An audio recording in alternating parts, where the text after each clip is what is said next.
We are here to rock and roll. Let's get to it. Well,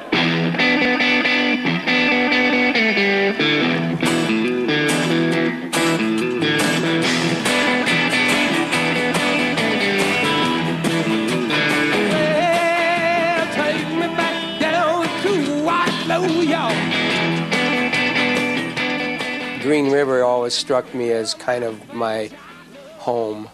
You know, it seemed like that was really, it's kind of spoke about what I feel musically, you know, in the setting, and also just the kind of relaxed lifestyle that it represents. Let me remember things I love. Helsingfors tidigare i veckan. 10 000 finländare gungar till John Fogertys patenterade träskrock'n'roll. Även om Fogerty spelar flera låtar från sin senaste platta så är det hitsen från Creedence Clearwater Revival som möter mest jubel. Men det är inte så länge sedan han fick laglig rätt att spela sina hits. I 2 decennier pågick en lång och uppslitande rättstvist som höll på att knäcka honom.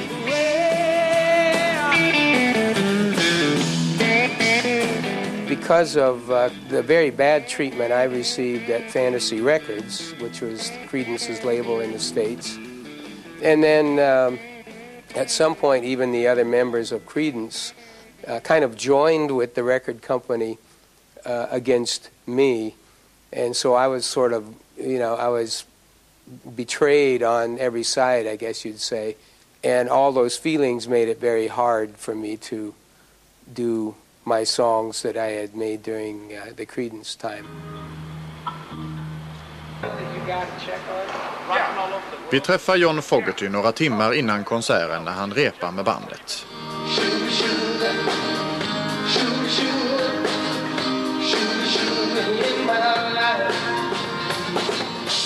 Under några år i slutet av 60-talet spottade Creedence ur sig en lång rad megahits som idag nästan spelat sönder av dåliga coverband. Green River och Traveling Band för att bara nämna några låtar. Men när bandet slog igenom dominerades den amerikanska rockscenen av flower power och drogromantik, och låtarna var inte sällan 30 minuter långa. Fogertys låtar var däremot betydligt kortare och en blandning av country, soul och rhythm and blues, och handlade om vanliga människor. Musically, I felt quite different from, let's say, the Grateful Dead and the Jefferson Airplane. Those were the beginnings of what we now would call a jam band. I went to see the Grateful Dead at one show at the Fillmore, and they played one song for the whole set. The guitar solo was probably 45 minutes, you know, and I was bored to tears. You know, I was used to seeing James Brown come, you know, boom, boom, or Duane Eddy, with some of the other people. Otis Redding, oh my God, I saw Otis Redding live. And it's one of the most thrilling things I've ever seen. Now, that was a lot of energy. You know, the hippie thing was groovy, yeah, far out. You know, I had way too much energy for that. I couldn't get behind that. But politically, I was and am still very much like what you would have thought a hippie was in flower power. Fogerty pratar om ett splittrat USA som påminner mycket om hur det var under Vietnamkriget. En av hans mest kända 60-talslåtar, Fortunate Son, handlar om att rika och privilegierade ungdomar slapp åka till Vietnam. Och historien upprepar sig i Irak.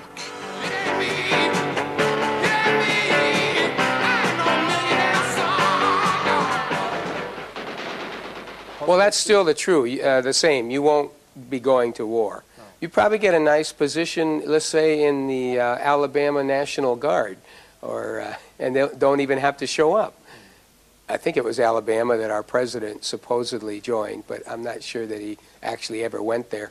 You're singing about bodies coming home and mommy's crying and so on. Yes, yeah. Absolutely. Although, you know, in America, none of those things are on the news.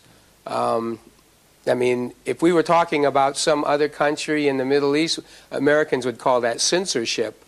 But in America, we do not see the bodies coming home, rarely see the mothers crying unless they go to a demonstration. That perhaps the president is speaking somewhere, and there is a true mother who's lost her child, but she'll be kept very far away from the cameras. So that there is a bit of quite a bit of censorship going on, even in America, the land of the free. Listen to the radio, talk about the last show. Someone got excited and they called us the militia.